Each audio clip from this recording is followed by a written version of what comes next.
আপনাদের মতন মুন্নি শাহদের মতন কিছু চাটুকার সাংবাদিকদের ভূমিকার কারণে সাগরণী হত্যা হয়েছে। এই দেশের সেনাবাহিনী যখন পিলখানার হত্যাকাণ্ড হয়, পিলখানার হত্যাকাণ্ডের সর্বপ্রথম মির্জা সেনাবাহিনীকে আপনি করছেন। সমালোচিত সাংবাদিক মুন্নি শাহ ঢাকা কারওয়ান বাজার থেকে গ্রেপ্তার হয়েছেন।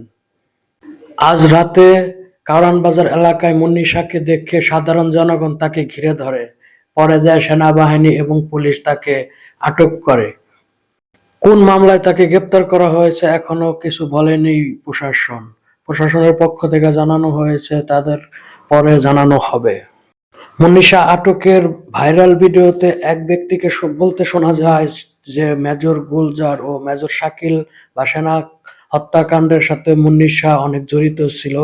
মিডিয়াতে মুন্নি শাহ অতি ফাস্ট এসে প্রোপাগান্ডা মিথ্যা খবর রটাইছিল এই অভিযোগ করতে শোনা যায়।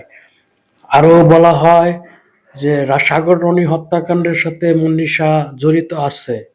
ভারতের চাটুকারিতা, ভারতের দালাল সাংবাদিক হিসেবে পরিচিত এই মুন্নি শাহকে আগামীকাল আদালতে ওঠানো হবে। আপনার মিডিয়ার মাধ্যমে আপনারা যখন ভুল তথ্য দিচ্ছেন, আপনাদের মাধ্যমে সর্বপ্রথম সেনাবাহিনী মিসগাইড হয়েছে। ওই দিন পিলখানায় 57 জন সেনা অফিসার সেনাবাহিনী পিলখানায় হত্যাকাণ্ড ঘটনা, গুলজার আহমেদ বুলবুল, শাকিলের মতন লোকজন ওই দিন সেনাবাহিনীতে হত্যাকাণ্ড ঘটনা, বিডিআর পিলখানার হত্যাকাণ্ড ঘটনা। এই হত্যাকাণ্ড যখন হয় সর্বপ্রথম মিডিয়ার মধ্যে সর্বপ্রথম আপনি মিসগাইড করছেন, সেনাবাহিনীকে মিসগাইড করছেন। এই দেশে 52,000 রয়েল সদস্য, এর ভিতরে আপনি একজন।